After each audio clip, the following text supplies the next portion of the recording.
mon espoir. Tobengi oza komba yango tolobi elonga. Yahweh mon espoir. Kambola na maisi mopianga landa yo zinda. Tu es mon espoir. Yahweh, Yahweh, Yahweh. Yahweh mon espoir.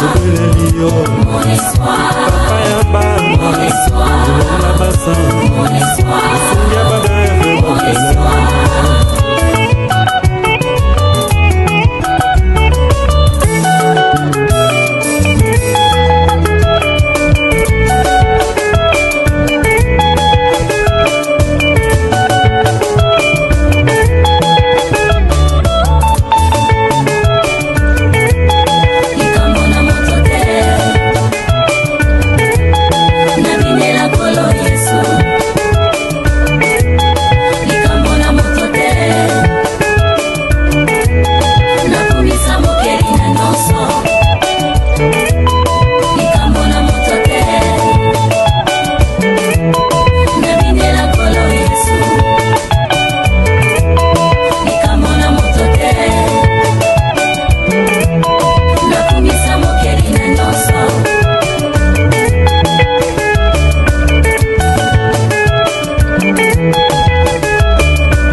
Bonjour, bonjour, bonsoir, bonsoir. Nabalandinion sur Alvin TV. Vous êtes belé partout dans le monde. Vous êtes belé à niveau Amérique, vous êtes belé à niveau Océanie, en Europe, en Afrique, sans oublier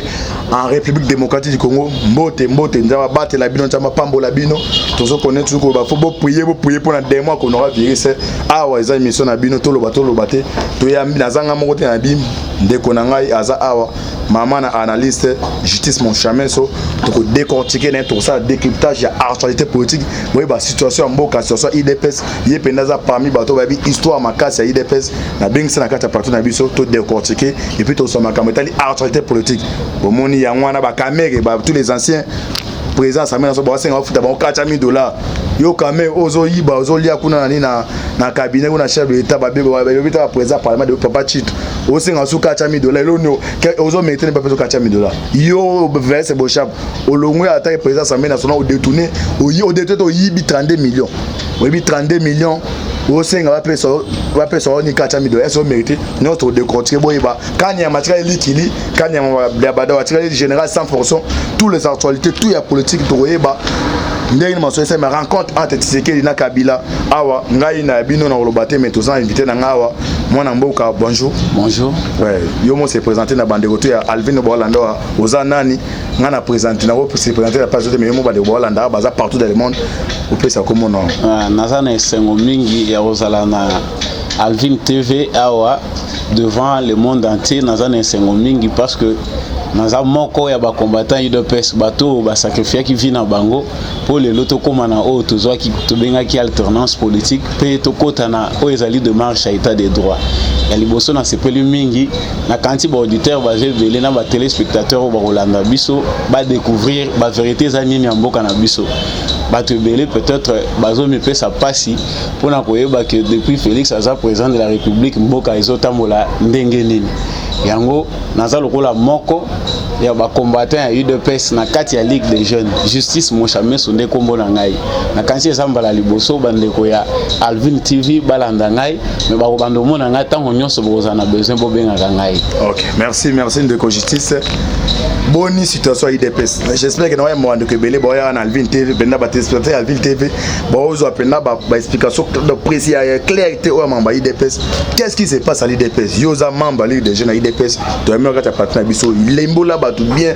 donc bateau ba la biso baza batamaye les makasi ba pena. Qu'est-ce qui se passe à l'UDPS? Ils ont des blocs to moni bloc ba Chabani ya ba Peter ya Paul Chilumba baza wa kize ba kabuni ba violer stati to même bloc à Kabundu lobby d'ailleurs ça autant ça la vidéo ana bolandi to la bino c'était au point to la bino bolanda vidéo yo sko yi dans tous les deux côtés on a banane baza na raison baza na tort to ça besoin to obédience ya ni kabu ya parti na bengo na bi que non yo za obédience c'est monter yo ko limbo na c'est non ba test ya l'IDPS ndenge ezali bandeko bolanda biso balanda wa expliquer bana mboka ba qu'est-ce qui se passe à l'IDPS bloc akuna a ya bakabun na bloc ya pité banani bazana réseau bana mboka boto balanda ya solo ndeko na sepeli mingi pona mutuna oyo eza mutuna malamu oyo eza ko préoccuper avenir ya oyo tobengaka syndicat ya peuple congolais na kanti mutu nyonso tango IDPS azaka na likambo to IDPS azaka touché c'est le Congo na entièreté nango mobimba mutu ezalaka touché na kanti décision oyo kozoma na IDPS ezotala pe destin ya peuple congolais mobimba oalandaka biso na bandi IDPS ebandi te na Kabund Jean-Marc comme président ya parti ebandi pe te na Augustin Kabuya secrétaire général IDPS ebandi kala to moni bato ebele koya na IDPS ya ba compétence kilikili mais oyo ezali koleka na kati ya parti na biso. Premièrement, ngai le quoi analyste ou azali pe membre ya IDPS nazo interpréter d'abord que c'était ezana no guerre ya ba intérêt privé ya batu plus que intérêt auto bengi ya parti. Statut na biso ezali na statut et ezali na makomi o elobi que na sima ya président d'empêchement na ye il faut intérim et salema na directoire o eza composé na secrétaire général président ya convention démocratique pe président ya CEP. Mais na pona bozangi ya batu wana misato président na biso asali o babengaka décision politique décision o président Félix azwaki ya kotika bandeko wana basala o babengaki mandat spécial eza décision moko politique eza juridique te parce que ezalaki en violation à statut na biso intérimaire mon côté na mboka mon côté basi batia intérimaire pour na 5 ans na batu nyonso bayebi makambo mebeko intérimaire azalaka wana pour na komema batu na ba élection e kosala kibozo régime ya sika en remplacement ya moto yo auti kokende mais na statut na biso tozaki ne loko babengaki manque eza kozanga ko préparer que na ka oyo tokozala na président de la république to ko remplacer nani na parti na biso régime nini to ko adopter OK de kozo continuer bozo mona bando senga keno bando bazo ba olimba malamu te j'espère que bolanda ya opé otika numéro na doye parce que chaque jour dozana ka Alvin TV wa ana bengi c'est un garçon très intelligent doye pena zo limbo la baza parti puis dazo limbo la doye starter IDPS fana ka mutu na bo senga ki keno ba prezo bazo yana nde bazo lo bapenda c'est comme si baza de ba mbo benga mutu ibi ko limbo la biso bozo tana bolanda biso bozo benga toza obédience bon toni côté to bengi si mutu wo mo la jeune dozo mona be jeune très intelligent bolanda awa bine boza considérer bolanda ndeko continue. OK na utaye koloba que toza na aspect mibale na kati ya conflit oyo aspect politique na aspect juridique. Na aspect juridique eza na raison mon côté toza na justificatif mon côté oyo koki ko komisa ndeko Jean-Marc Kabund président intérimaire pendant 5 ans parce que sur le plan juridique il y a ko engager parti na biso te na l'état parce que na ba statut biso to salaki na congrès o to kendaki notaire na biso notaire na justice azwaki Félix Tshisekedi comme président na absence ya Félix Tshisekedi organe suprême oyo koki ko bengi sa biso poto président ou azali légitime ou a kozala reconnu pe na mboka na biso sur le plan juridique na constitution na biso yezaka ka congrès nde mutu ko kopesa biso président ou ya ko kamba na sima mais kota la ba décision au président soit pour président nde mutu atika ki régime wana c'était une décision ou eza purement politique pour na ko sauver parti na temps tozala ki ya ba turbulence ndeko Jean-Marc tozo kondaye na place nini ye en tant que président intérimaire ezala ki pe na accord baninga to monaki après avoir coaché président intérimaire bandeko ya côté mususu batombokaki tokoyi ko appuyer bango na makambo nyonso te me batombokaki parce que oyo salamaki wana ebandaki ko cadrer te na statut na biso sur le plan juridique président abengaki bango asangisi bango ayebisi bango bozala calme bo préserver unité na dignité ya parti na biso ce qui était fait parce que depuis ba manifestation qui année passée titre comme na temps oyo bayi ko manifester lisusu ya une année oyo eleki mais ba constater que ndeko Jean-Marc na Augustin Kabuya ba commis na politique exclusion le fait que hier a commis déjà président de l'Assemblée nationale alinga longo na statut juridique spécial oyo batiaki na sur base de décision politique pour banda ko écarter baninga yé mutayeba ki bien que yé batiaki sur le plan politique il n'a pas fallu qu'il y ait que de ko attaquer baninga sur le plan juridique parce que intérimaire a nomakate intérimaire a longola mututé azana pouvoir wanate yé falaka suka kaka na place na ye oyo batu nyonso bayebi que président mutatika ki wana mais yé a débordé pourquoi parce que le fait pour na yé ya ko prendre acte ya makambu ya CEP na ko koma côté ya CEP parce que likambo o etali sep ezapeli likambo moko ezali entre guillemets eza spécial to kolobela ngo pona makambo etali ndeko nanyo ndeko secrétaire général na biso honoraire Jacquemaine Chabani mais na maïma o tozolobela sikoyo ezali problème d'abord ya ba tendance ezali pe problème ya positionnement bande kona biso nyonso na UDPS bayebi que Félix Tshisekedi du président de la République a kozonga ka lisusu te na UDPS pas occupé à ta fonction moko likambo biso tozana ngona kati ya UDPS ezali likambo o ezosenga que biso to s'organiser pour to harmoniser ba statut na biso ekoma conforme na régime ya kozala déjà na président de la République ou bien exercice ya pouvoir na minute biso batu toza na pouvoir il faut to se comporter tel que la temps tozaki na opposition ba statut na biso o to salela excusez expliquer na bana bon mandat spécial on a donc so mtu apese mandat spécial a rose ba prérogative nyonso au président ya ni azaki na ngote mandat spécial ndeko pona yebisa yo na ndenge elongo bani sur le plan juridique mandat wana spécial ezali to loba eza coup politique o basalaki eza na justificatif te o kokai ko senga mandat spécial mandat wana spécial ne peut osa parti état de ndeni mkonzambo o sala bilo bonga omoni nazo mema osko na cadre politique parce que ba kabila ka pamba tendeko nazo mema na cadre o ezali politique na juridique na plan politique to yebi Félix Tshisekedi ndenge nini azalaki embrouillé na période où accédaki na pouvoir bande kona biso o basalaki babenga kango na français faute intellectuelle. Pourquoi faute intellectuelle? Bokende kokoma na kati ya mandat spécial que non apesi o ba droit na nganyonso o sale latina suka ya indisponibilité na ngai. C'est que to commune d'office na deux présidents moko azali de référence na mususu azu asimbisi mandat na ye na mususu pour mususu wana a exercer et ça le makate sur le plan juridique ezaki faute mais toyebi bato basalaki biloko wana basalaki yango pona ko avantager régime oyo ezali en place biso toza bato ba tendance te ndenge tozoloba préoccupation ya liboso ya combattant ya UDPS ezali à l'état qu'il faut pe à se retrouver azwa musala azwa o nyonso bazoluka wana na kati ya bato bazo manifester te kaka pona ko soutenir Jacquemaine ou bien pona ko soutenir Congrès mais préoccupation ya liboso ya combattant ya UDPS ezali que biso bato to sacrifier qui vient na biso il faut to mona mboka ebonga to mona biso pe to zwa misala to changer pe ba condition ya bande kona biso mususu likambo na lina na progresser na ngweza likambo bande ko mususu bazo betela sete mingi likambo o babengi ya Congrès ezali malamu pona minute au Congrès et kocha ordre ya sika. Mais babi Congrès eza pona monter facile coup d'état. Té. Parce que so landi bien audio, na ite c'est permet eza cha audio bande bolanda audio ya discours ya président a Isha Makabunda bi que non bitumbana on sabara baza ko viser ni ni kabwa ni chef de l'état. Té. Et loko na eza na parti. Et ça ba na mboka bolanda. Boké na Congo poni président. Pana Congo na président ba sous président. So 2023 fait ça za kanda ndeni. Ya on azolo bana yo. Et loko nyonso balukaka na information na sima au réfléchir na information wana nde ozwi décision yango nde résultat expérience tozanango eza na loko ezoleka na parti ba bengi diabolisation ndenge omona ki tango tozwi pouvoir a soki mutu atelemeli Augustin Kabuya kozotambola malamu te abengi yo mutu alamuka biloko wana yango bazokotsa na mutu ya combattant les congrès ezali organe suprême ya parti de PES congrès ezali kolo ya président ezali kolo ya ba organe nyonso ya parti eza organe suprême tokoki ko éviter congrès te biso jamais na UDPS toko éviter congrès mais eloko bango balingi balatisa na mitu ya bato po bato ki bayina ke balingi balongola président Tshisekedi ezali nini c'est une façon pour na bango ko banda ko continuer ko justifier présence na bango dans l'illégalité na kati ya ba structure ya parti président ya parti ndenge zawana atana ba tendance oyo bakoza la corrompu mutu moko te akoki ko sala kabal au sein ya UDPS pour écarter Félix Tshisekedi et ngalelo nazolo banazo rassurer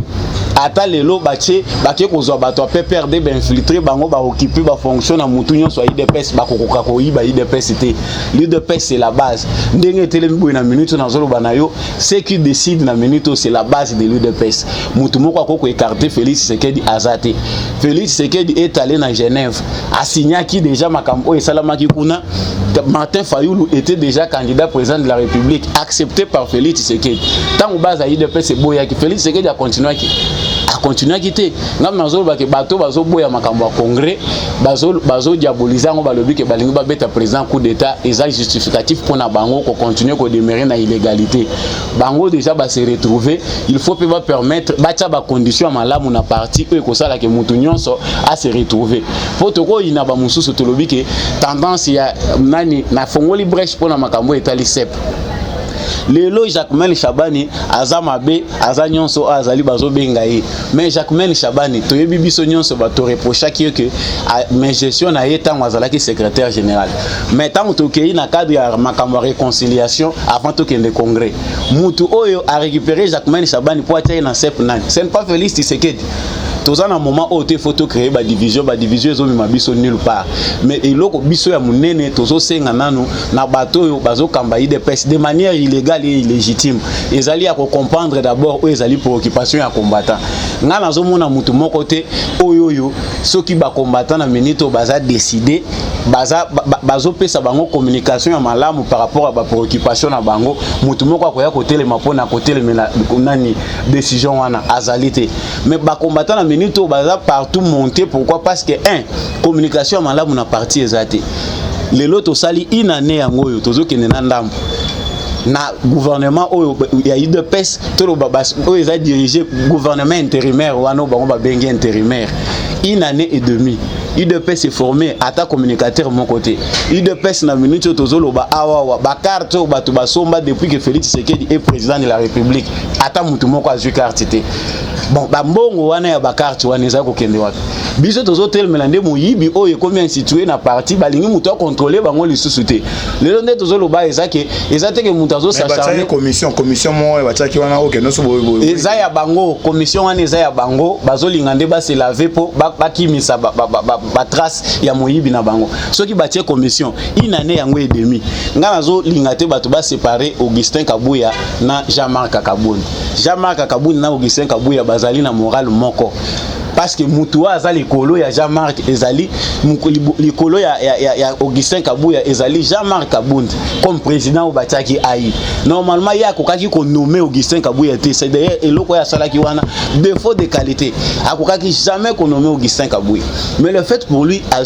a nommé Augustin Kabuya illégalement contrairement à ba statut na biso Augustin Kabuya pe na tourna ya bandi ko sala ba manigance azo yiba est-ce qu'il y a évité que Augustin Kabuya t'a vandi wana ça fait une année que ba combattant bazwaka carte te ngao nazoloba no awa na niveau ya base pe na vice président cellulaire na babengi biso na décembre 2019 avant to kota 2020 ayebisi biso ke ba machine déjà yé bato sololi déjà na ba imprimer bazo banda kopesa biso ba carte na ba fédération nyonso ba machine ekoti mbongo ya ba carte wana ti lelo monanité ba carte ya bato pe eza livré te et pour ne parler que ça to comprendre que mafia moko ezali déjà organisé au sommet à partir na biso eza ya ko cacher te tant tozolinga to établir état de droit na mboka il faut biso pe to mi questionner malamu to mi tala malamu na kati na biso bo surtout eza na parti na biso tozo benga ngo mafia Augustin Kabuya a institué eloko ba bengi moyibi na cop na kati ya parti bato bazo utaka ba poto bato bazo ya bazana ba moyen na bango ba corrompre ye bazo ka misala oyo ya ba combattant bazo souffrir bazana ba preuve ezali bato nyonso o bazo bato belé bazana présidence lelo mais Fumu Sabata za na Fumu Sabata combattant Fumu Sabata c'est pour parler quelques-uns exceptions ezanga gâté wana bato basali batindeli président bato na cabinet na yebanani ezali Augustin Kabuya na Jean-Marc Kabondi mutu ba composer cabinet ya président à 70%. Ba conflit na bango ya cabinet ba composer ki na ndenge ba kotisi ba tendance na bango na ba division na kati yango lelo ezo rattraper biso. Est-ce que ceux qui bateo même ceux qui sont intérimaires oza illégal na parti ba combattant bazo ko comprendre est-ce que ceux qui sali malamu bato ba ko attaquer bato ba ko attaquer yote mais loko lelo eza la base ya nini ngana ko résumé on a lobby que c'est l'incompétence au sommet à partir na biso et loko ba téléspectateurs ya Alvin TV ba ko yebeza que botia na mutu na bino ko UDPS eza seul syndicat du peuple congolais ba revendication UDPS eza trouble à l'ordre public té ezo sale mapona bolamu ya peuple congolais tant ordre ezali na UDPS c'est que peuple congolais mobimba ko mona clair lelo au moni président de la République ba acte azo sala ezo sepelisa mutu nyonso makambo azo sala ozo mona ke suivi ezali c'est parce que UDPS eza ya côté lemo bino lelo soki bozolo bato na mususu nazoka bazolo ba ke UDPS ezo créer ordre public makambo na bango ya parti na bango ndenge nini bango baza ko kocha bato nyonso non lelo UDPS mutu eza au sommet à l'exercice du pouvoir tout ça parti te lokola ba parti mususu oyo nga nazo kama bandeko musuku tune bazokota makambo est-ce que na ba parti na bango ba congrès ezalaka na partie à Kamere non biso tozo exposant au poto la sabatu politique à sekandenge ko salema soko yibi to ko bomba yo te to ko bimisa yo poto la ke biso tozo exemplaire to ko bomba yo te parce que ndeko Moïse non spécial azala kate na UDPS o tozo sala o eza leçon pour ba dirigeant ou ba ko ya lobby ba ko respecter ba combattant ba ko respecter ba loi to ko biso d'ailleurs to pesa Tshisekedi Etienne que son âme repose en paix héros na biso confiance moko total on dit dans zolo ba bato nyonso bazo yo kangai Tshisekedi azaki capable ya komema biso même na libulu biso tout ko ndima to dindi na ye mais bato bakeseni est-ce que lelo ndenge Etienne Tshisekedi akei biso to continuer ko zala ka ndenge to zala ki te toza bato to zala ki formé toza obligé to surveiller bango régime bango balingi ba installer ya dictature ya ba éloigner combattant pour banda ko sa makamu na ndenge na bango yango combattant azotelemela ngana za plus na bakanti nazolo balisusu na répéter yango ke Jacquemaine Chabani aza représentant ya bato yo baza ko revendiquer te bato bazo revendiquer na ba base nyonso bazali ba combattant IDPS o baza dessus na gestion ya Jean-Marc Kabund na Augustin Kabuya parce que baza illégal na makambo etali congrès s'il faut na le belango lisusu très bien congrès ezali kamu oyo bakendaka na loyengete tant tozolo ba congrès tozolo belango en tant que organe suprême ya parti na biso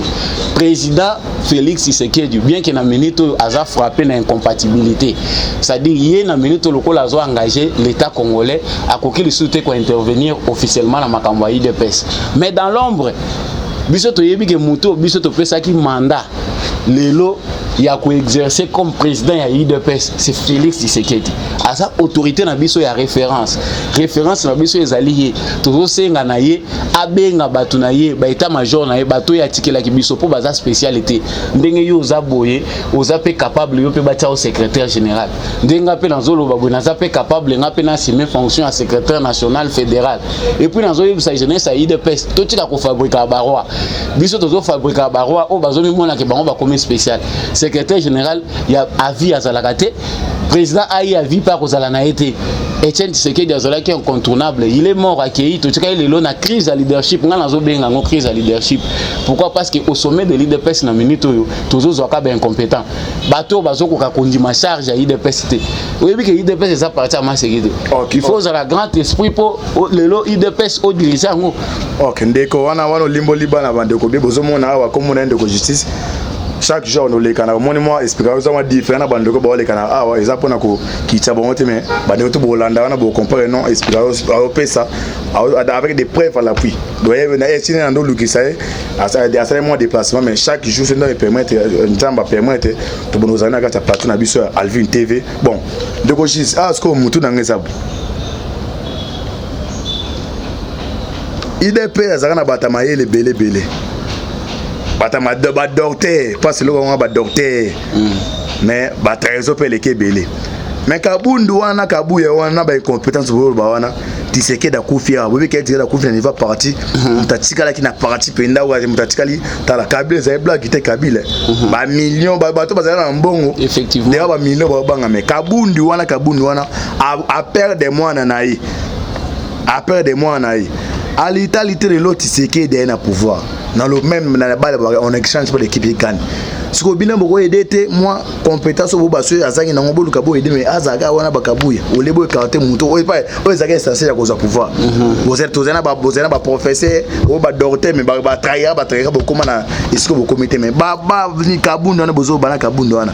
moi mki onza pesa ki alité lo idée baza pouvoir ce que bino acharnement ngo ba bina mutla faut vous en reconnaissant ce que décision wana o yo bagana ko longola et pour comme no bo maintenir ngo yebisa bana mboka bwana ndabiso bi na lobi na reconnaissant na oloto na na lobi boy combattant suprême oyoyo IDPS ezoa Etienne Tshisekedi. L'UDPS n'a pas commencé avec Augustin Kabuya na Jean-Marc. Te Kabila comme combattant Kabila comme ba leader. OK. C'est ça bazaka ba combattant. Bango nyonso bazaba. Et c'est vrai que c'est dans moment na pe tirer la coupe sur Kabuna kena mais la ndangai nazoloba on a. Et na to na bien c'est vrai que moment na pe sur Kabuna kena même au pouvoir muzo ngote. Soka kendaki je vous dis soki et Salema Ibongo UDPS ezab machine oyo et fabrique ba leader chaque jour. Soki alubaki kakei polito eza koza nzambe eza litu moko sacré bato ba trahisa biso mavungu a trahisa biso bato bakancha ki mavungu aza incontournable yo yebi mavungu ngana otokutana na mavungu lelo mavungu représente quoi lelo mavungu akoya na UDPS et ça te que toza ingrat vis-à-vis na bandeko ngana zo reconnaître sacrifice ya Jean-Marc Kabound nazo reconnaître sacrifice ya Augustin Kabuya mais to tomber na piège te ya likambo kibonga yoyo o ba musicien bazo yemba likambo kibonga yoyo na ANC poto tirer exemple na bandeko ba lité ba même lit lokola ya biso tala lelo bandeko ANC na trou o bango bazindi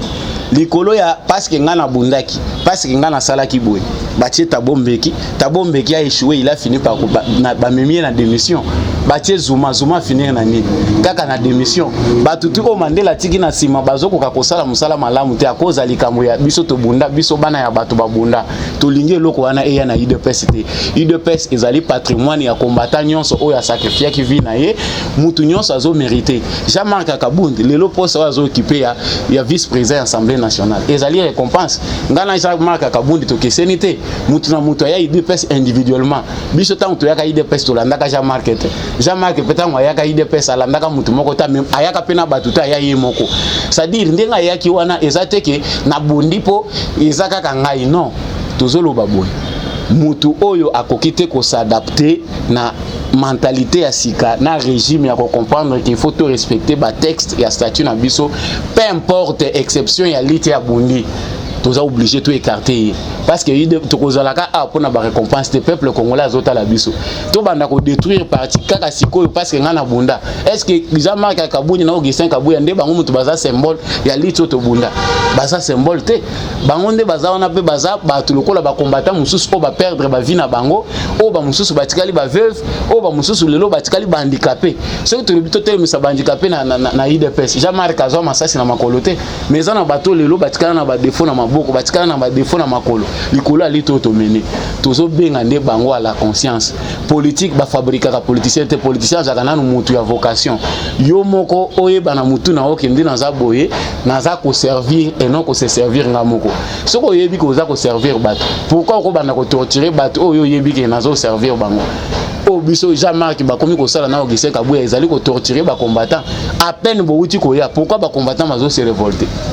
touti ko banda sika to pesa ki bango temps une année et demie tozo mona ki makambo même ya mike o ezo senga ke effort ya makasi sale maté bazo ko ka sala ngote nga na poser aux questions na minute tozo loba na télévision bato tout ba yebi ba chaîne ya na poser des questions yo répondre ba question na yango na zo loba na yo ba chaîne nyonso ezo représenter Congo awa combien ba communicateur ya UDPS bakendaka est-ce que pona ko former ba communicateur ya UDPS ezo senga ba communicateur baza wapi toza na département ya communication linge ba o musu ba kena na ba ninyo na présidence na cabinet ya présidence de la République na ba mususu ba landi ba ministre na sima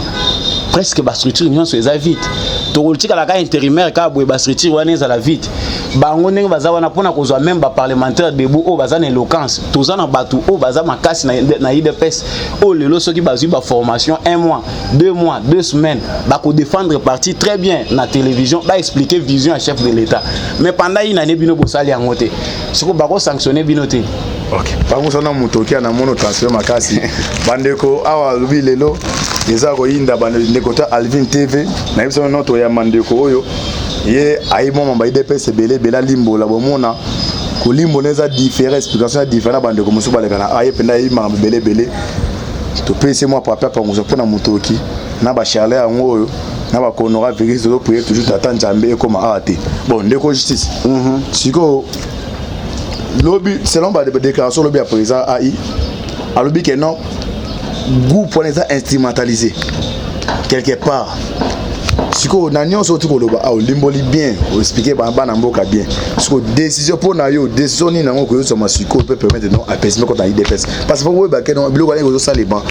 na niveau national niveau international boza ko sala image ya mboka tala ba fayo la ebo kenda kuna libana ba non tala muto o azana pouvoir partir chaque jour des autres so solution ni o yo e nango attaque membre UDPS tellement ligue des jeunes o pesa bando botala awa o peut profiter pe na Kabuya na Kabu na Peter Kaza dipo na Kimekota. Merci ma mingi pona mutuna solution ezali solution moko ya dialogue solution consensuelle expérience autoza na ngona UDPS et sali que tous à la deux fois na ba émotion na biso mais toyeba pe ko sali la sagesse c'est ça que oh bandeko wana ba sali c'est parce que température mususu ya makasi et dakape bato bazo équilibre ceux qui vont vivre sans moi pendant une année na kanisi na mboka wana bato baozala na crise donc esenga pe moi ezala pona ko aider biso donc solution ezali boye solution au primordial ezali dialogue autorité na biso ya référence na kaniti aza na kati ya kosala ngo mais eza tâche oyo ezosenga ke a comprendre pe souci ya ba combattant ya liboso eza asangisa état major na nyonso oyo atikaki bazo diriger UDPS tant nazo le état major nazui tendance ya Jean-Marc Kabund Augustin Kabuya na bato bazana sima na bango tendance ya ba Wakwenda ba Peter Kazadi Paul Chilumbu et les autres OP baza d'accord tena ba Jean-Marc eza deux tendances où eza reconnu na UDPS asangisa bango mais na ko sangisa bango nga na yebi que décision ya malamu ezalaka oyo ezali ko préserver intérêt général biso na niveau na biso à la base souci na biso primordial d'abord eza kokata mito ya bato te mais pression oyo moni lelo komi kokweyisa bato ezali po bato wana baza inconscient ngai po na ngai na kozala na nga touché na likambo moko te ceux qui Jean-Marc azongi na nzela aye asengi ba combattant bolembisa lobi ke to négligea kibino to ça na minute ensemble pour te préserver parti régime asika o to instaurer to zo kende boye nga po na ngai to ko loba lelo ke toke na biso congrès te to sali même mini conclave muto to za na ba policier to ba ya ko kanga UDPS na organisation na ye congrès est trop grand et kosenga biso makambo ebele et kosenga biso préparation ebele to za na politique ba dongolo miss pe na minute to bazota la biso eza na bato baza na esengo ya komona UDPS moto pe la chaque jour y comprenez na lo ba boye na za na mutu moto ba tienge eloko na lolemo na bomba te to yebi ke na sima biloko pe ba camera baza na sima ba Moïse Katumbi baza na sima bazo ya ko cha mbongo lokwa ba yebi ke bato UDPS ebele ba travailler te bato UDPS ya mbongo bazo luka ba se positionner ba ya na ba mbongo na bango bazo chaper pour ba créer ka ba trouble to yebi biloko wana congrès na minute biso tozoloba ezaka ateke à l'immédiat congrès tozoloba c'est parce que congrès eza organe suprême ya parti mais na minute solution immédiate eza ko cha bango ensemble ko modifier ba statut na biso de manière à ce que tozala na régime moko adapté oyo ko sala que président Félix Tshisekedi azala ka autorité de référence yé mutazo continuer ko pesa ba orientation en souka ya parti mais tozo exemple là PPRD est un parti socialiste le la biso bien que baza bat oyo ba gérer mboka malamu te mais na par rapport ya organisation ya ba parti na monde biso na bango toza ba parti socialiste baza na secrétaire permanent secrétaire permanent de mutazo gérer parti na bango au quotidien alongo rapé batie mutu mususu et puis faut toye ba pe ko kabola entre ba poste politique na ba poste administratif au sein ya parti côté tozo kende tokozala obligé muto ya ke na ba fonction politique atika administration ya parti et ça peut moko ya makambo to za ko envisager OK musika makasi bande ko ba comprendre depuis que deuxième volet to kota no mamatali actualité politique lo pena to bien ça pour nos limbres d'abord makamata IDPS bon to comme petit à petit na souka pour na ko chiter on peut ça bande ko bolanda yo partout dans le monde pendant exemple partout dans le monde bon benga balanda ba keso ba tuna on peut savoir numéro de téléphone puis au moment de la fin là na kanti na aussi les saté sans que na loba o ezali intérêt à congolais nyonso pour ceux qui to se concentrer mingi na UDPS et za lokola UDPS ndé mutekangi ba congolais nyonso en otage congolais foyer ba que président de la République a réussi déjà à 98% déboulonnage sécuritaire mboka na minute où ils ont un contrôle il a fallu Tshisekedi où ils allaient quitter auparavant na minute où déboulonnage ils ont continué ko salema na cadre ya économie mboko mobimba mapatoliaka farine to sombaka nyonso biso to salaka ba transport to zwa deuxième mine zo limbo la donc pona ko saluer batu nyonso ya Alvin TV po izambala na ngali boso justice mochame sonde kombo na ngai nazali cadre jeune ya ligue des jeunes de l'UDPS numéro de téléphone ezali le 082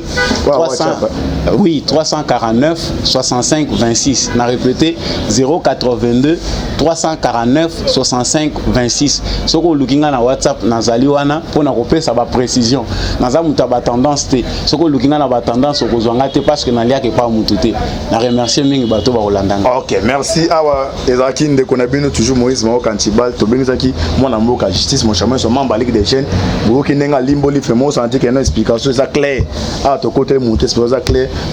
baza besoin mituna botuna et après si numéro na bobenga na WhatsApp à la prochaine ça va battre la bino coronavirus au nom de Jésus ciao.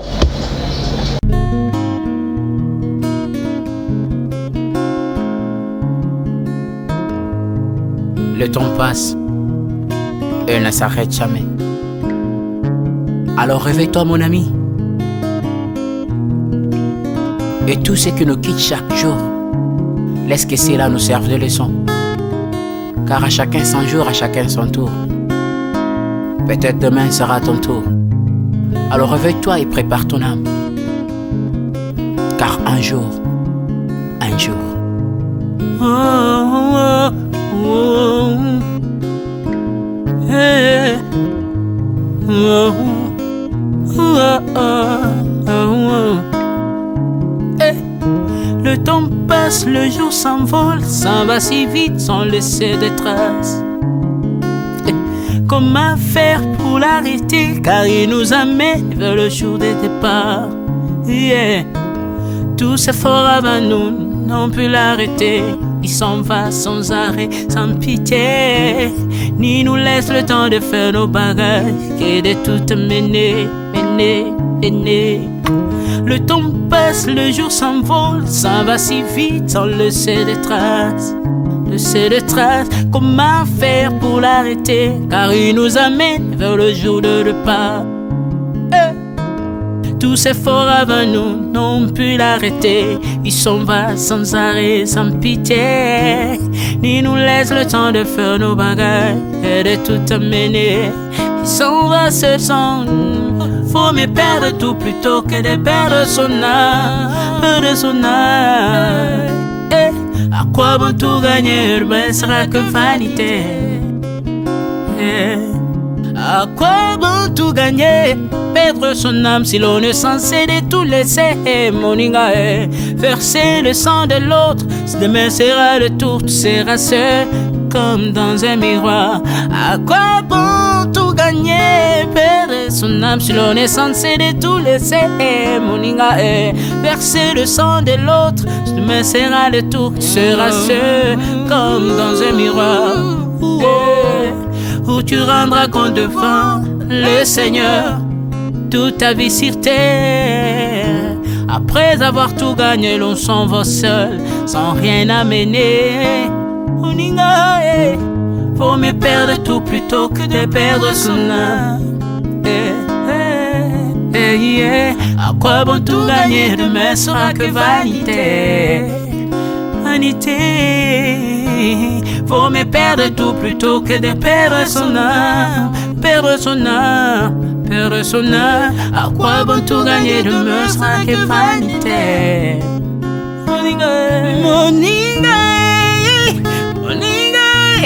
Moninga, tala tangwe koleka. Moninga, tala bato bako kende. Kosala lolendo na mokili okanisi mokili yango yayo, etala bato bakoleka. Tango ekomema ngai, tango ekomema, tango ekotika moto te. Bakulutu bayakala basi bakende. Moninga, tala tango ekomema. Papi Charles Mombaya si akenda kala. Otango eza komema. Ya Mari si akenda misa mungolo tala tango ebemi papa de baba si akenda kala. Tango eza koleka. Ale moloto si akenda kala. Tango eza koleka. Ata mobutu sesese kokukungwendo wazabanga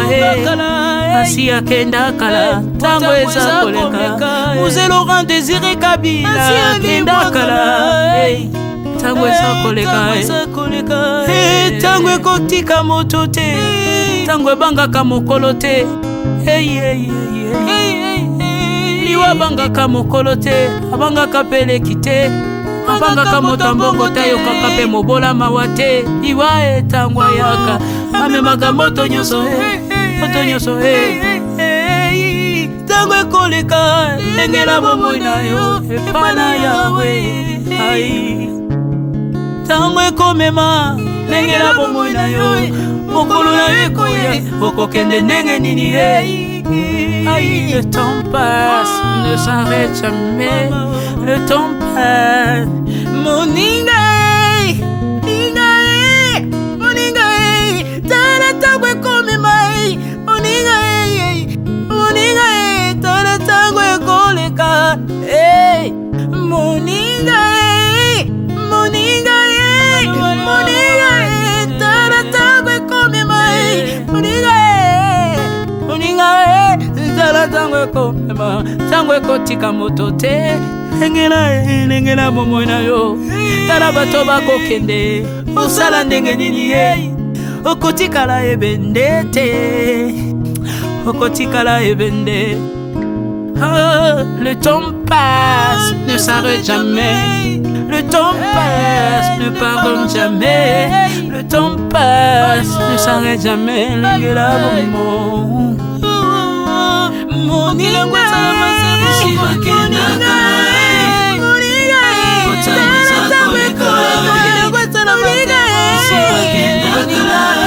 tala tango ekoleka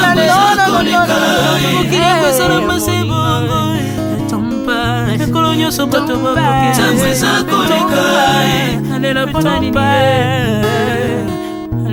nalela mpona nini tango ezakoleka